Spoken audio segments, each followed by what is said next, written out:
لامحدود ذات صرف اللہ کی ہے. ہمیں حضور کی حد نہیں معلوم.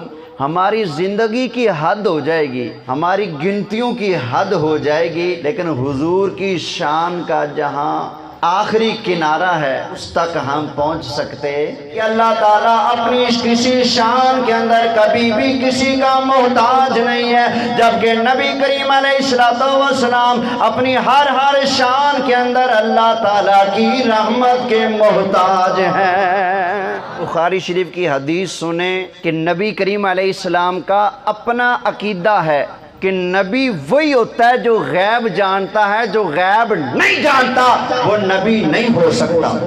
انی خبأت لک خبیہ، یہ سرکار فرما رہے ہیں، فرمایا اگر تم اللہ کی نبی ہو تو بتا دو میں مصطفیٰ کے دل میں کیا ہے. فواللہ ما یخفی علی خشوعکم ولا رکوعکم، سرکار نے فرمایا اللہ کی قسم میں مصطفیٰ تمہارے رکوع بھی جانتا ہوں اور تمہارے دلوں کے حال بھی میں مصطفیٰ جانتا ہوں.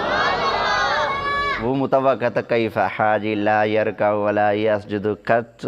اللہ کی شان سبحان اللہ، نبی کریم علیہ السلام کا علم بھی سبحان اللہ. اللہ نے سرکار کو غلاموں کے بارے میں تو یقیناً علم عطا فرمایا، پر قسم ہے پروردگار کی اللہ نے سرکار کو شیطان کے کرتوتوں کا بھی علم عطا فرما دیا ہے.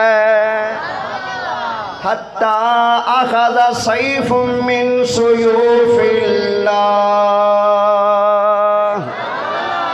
حضور کی آنکھوں سے آنسو آ رہے ہیں، مسجد میں بیٹھے سب کچھ بیان فرما رہے ہیں. فرمایا میرے صحابہ اب جنگ کا جھنڈا اللہ کی تلواروں میں سے ایک تلوار خالد بن ولید نے اٹھا لیا ہے.